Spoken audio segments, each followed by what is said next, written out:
Como eu havia dito que eu voltaria aqui para falar mais sobre o TDAH, principalmente nesse vídeo sobre os impactos no psicológico da pessoa que é diagnosticada.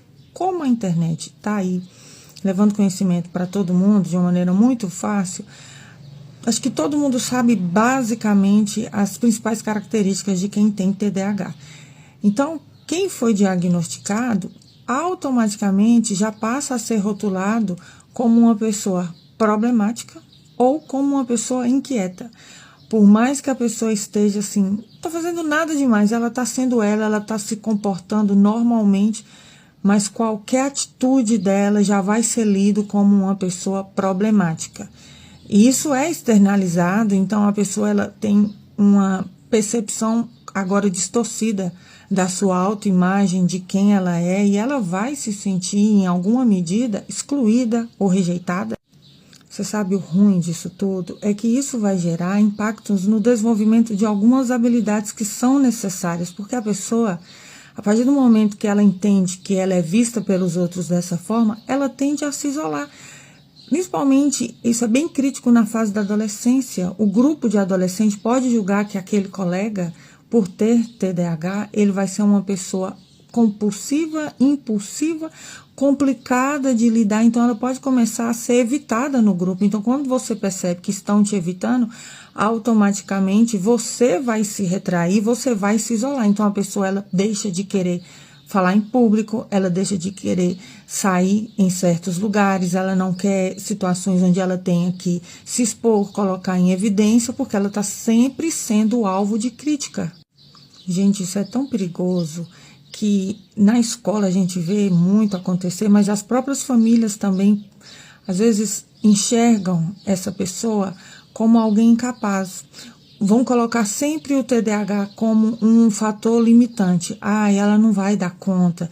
E aí, se você tem baixas expectativas com relação a essa pessoa, ela vai deixar de se empenhar, porque ela vai também internalizar que eu não consigo porque eu tenho TDAH.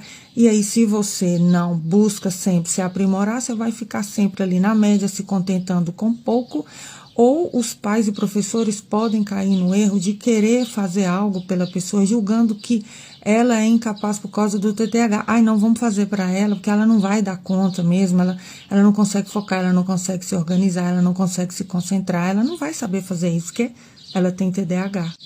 E aqui eu estou falando de criança, mas até um adulto, ele pode usar o diagnóstico como uma muleta.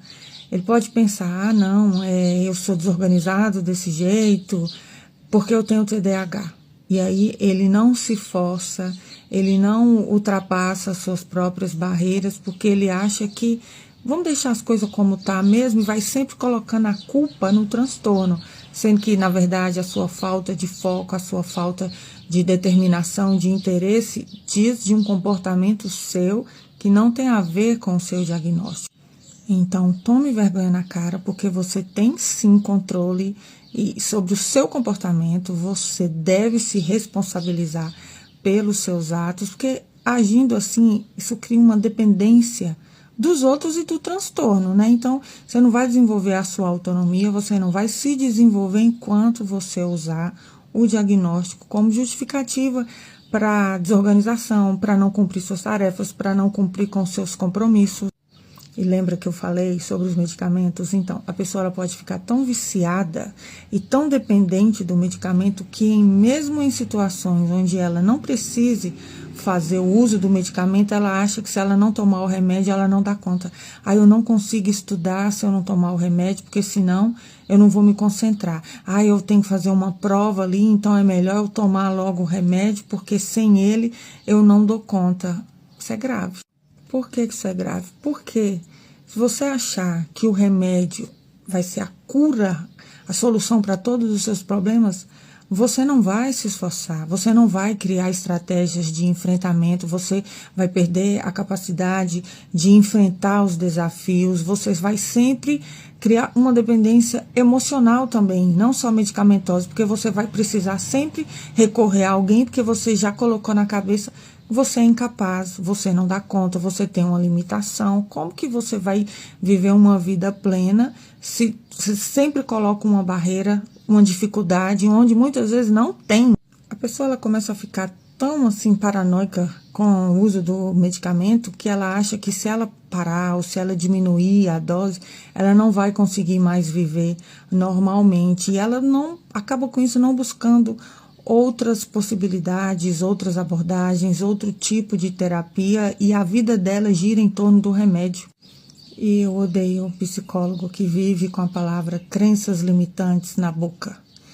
Mas é mais ou menos isso que acontece, né? Se você tem uma dificuldade em enxergar suas potencialidades e começa a justificar todas as suas falhas no seu diagnóstico e começa a usar isso como uma limitação, você não vai desenvolver a percepção que você tem de si, a sua autoimagem, ou seja, a sua autoestima, ela vai ser abalada, você vai ficar desencorajado a buscar mais ou a se desenvolver, e isso cria uma série de transtornos na vida prática, em todos os sentidos. Então, antes de você basear o seu tratamento único e exclusivamente no remédio, vamos tentar, aliado ao remédio, outras abordagens terapêuticas para você ter uma vida mais equilibrada, mais leve, para você conseguir conviver com o seu transtorno.